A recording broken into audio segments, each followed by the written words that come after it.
Обеспечить регион своим мясом, молоком и яйцами на 100%. Такую задачу ставит перед сельскохозяйственниками Владимир Уйба. В республике будет принята концепция развития агропромышленного комплекса на ближайшую пятилетку. Накануне проект рассмотрели в администрации главы. Сейчас документ требует доработки. В чем причина, знает Анна Зубарева. На ваших экранах то, как сегодня республика обеспечивается за счет собственного производства. Мясом на 38%, молоком на 26%, яйцами на 50%, картофелем на 94% и овощами на 35%. Общий рост производства сельхозпродукции к 2028 году, согласно концепции развития, должен составить 9%. Владимир Уйба таким перспективам зеленый свет не дает. Глава считает, целевые горизонты сильно занижены. Занижены целевые горизонты. То, что вы сказали, по мясу, это нужно обеспечить 100% населения республики, по молоку, по яйцу. Вы нам снижаете горизонт полета, соответственно, мы не наберем должную высоту и скорость. Низкие горизонты, сразу говорю, что они нам не подходят. Также глава Коми обратил внимание на то, что картофеля станет больше, а значит и мест хранения должно стать тоже больше. Необходимо создать условия в том числе для переработки. Вопросы сбыта не терпят отлагательств. Уже сейчас нужно прорабатывать его с инвесторами. Я не услышал ни по конечному продукту, по переработке в чипсы, там, не знаю, в фри, хотя это один из самых вредных продуктов, но тем не менее.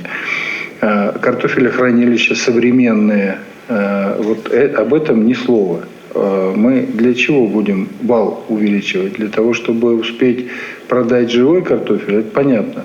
Но ведь мы же не все продадим живым картофелем сразу.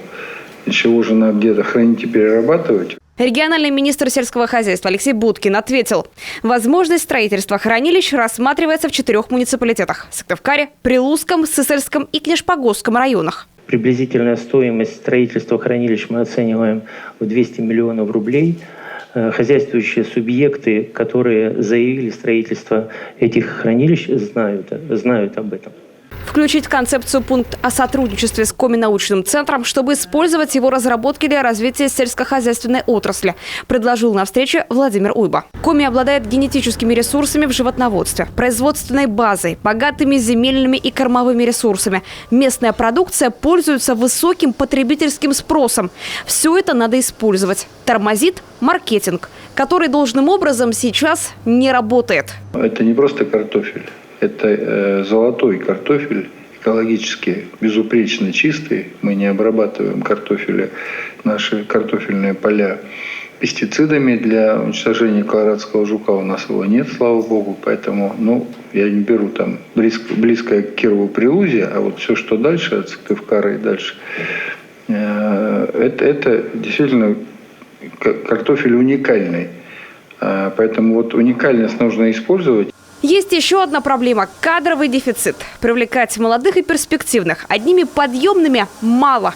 Как предложение строительства жилья для специалистов. Тем более в регионе есть лесные промышленники, которые готовы выполнять заказы по производству быстро возводимых деревянных домов.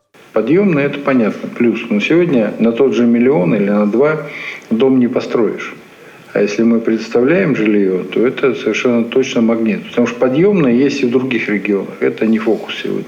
Концепция развития агропромышленного комплекса рассчитана на период с 23 по 28 год. Ее проект разработан по поручению главы республики. Отрасль нуждается в подробном анализе и новых решениях, особенно в условиях внешнего санкционного давления. Владимир Уйба поручил доработать документ до конца года. Анна Зубарева, Артем Соколов, телеканал Юрган.